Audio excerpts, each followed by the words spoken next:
6000 mAh এর battery, 6.7 inch curved display, 12 GB RAM, 256 GB storage, MediaTek processor, AI tool সহ Realme মার্কেটে নিয়ে আসছে নাজরো সিরিজের আরো একটি ফোন, রিয়েলমি নাজরো 80 প্রো, যেটা কিনা সব দিকে অলরাউন্ডার একটি ফোন। ফোনটি বিশেষ করে তৈরি করা হয়েছে তাদের জন্য যারা কম বাজেটের মধ্যে চাচ্ছেন পার্সোনাল ইউজ থেকে শুরু করে content create, video shooting, video editing এবং গেমিং করবেন তাদের জন্য। ফোনটি নিয়ে বিস্তারিত বলার আগে যারা এখন আমাদের চ্যানেলটি সাবস্ক্রাইব করেননি এখনই সাবস্ক্রাইব করে দিন। প্রথমেই কথা বলা যাক ফোনটির ডিজাইন নিয়ে। সব মিলিয়ে ফোনটিতে একটি আকর্ষণীয় ডিজাইন করা হয়েছে, যেটার নাম দেওয়া হয়েছে স্পিড রেক্সিং ডিজাইন। ফোনটির পিছনে খুবই সুন্দর ম্যাট ফিনিশিং করা হয়েছে, যা দেখতে গ্লাস ফিনিশিং এর মতো, এবং এটাতে ফিঙ্গারপ্রিন্টের কোনো স্কেচ বা অন্য কোনো ধরনের স্কেচ পড়বে না।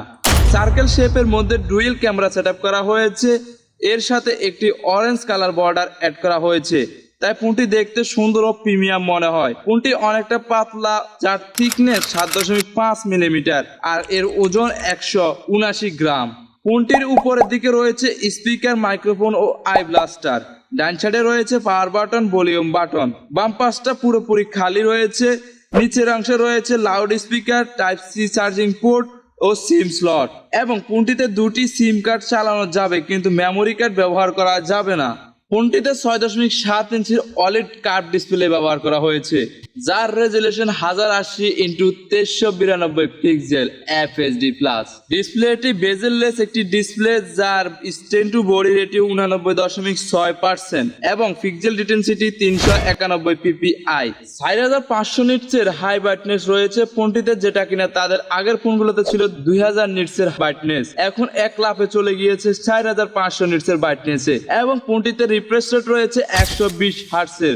ডিসপ্লেটি প্রোডাকশনের জন্য রয়েছে গুরিলা গ্লাস, এবং ফোনটি পুরোপুরি পানি এবং ধুলো থেকে মুক্ত রাখার জন্য আইপি রেটিং 66 এবং 69 ব্যবহার করা হয়েছে, যার ফলে ফোনটি পানিতে 30 মিনিটেরও বেশি সময় ধরে থাকতে সক্ষম।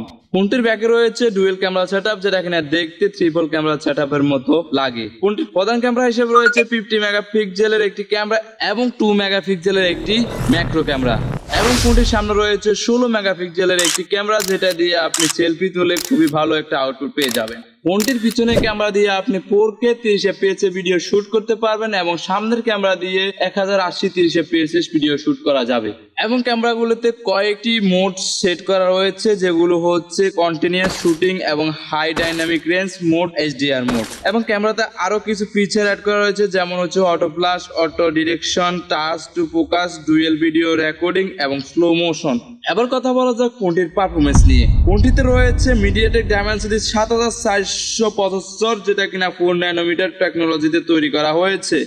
DDR5 এর 8GB এবং 12GB র্যাম দুটি ভেরিয়েন্ট রয়েছে, এবং UFS 3.1 128GB এবং 256GB স্টোরেজ দুটি ভেরিয়েন্ট রয়েছে। ফোনটি রান করবে অ্যান্ড্রয়েড ভার্সন 50 এবং রিয়েলমি UI 6.0 ইউজার ইন্টারফেসে, যা পরবর্তীতে আরো 3 বছরের জন্য আপনি আপডেট পেয়ে যাবেন। ফোনটিতে রয়েছে 6000 mAh এর একটি ব্যাটারি, যেটা দিয়ে আপনি অনেক সময় ধরে ফোনটি চালাতে পারবেন, এবং ফোনটি চার্জ করার জন্য রয়েছে 80 ওয়াটের একটি ফাস্ট চার্জার, যেটা দিয়ে কম সময়ের ভিতরে আপনি ফোনটি ফুল চার্জ করতে পারবেন।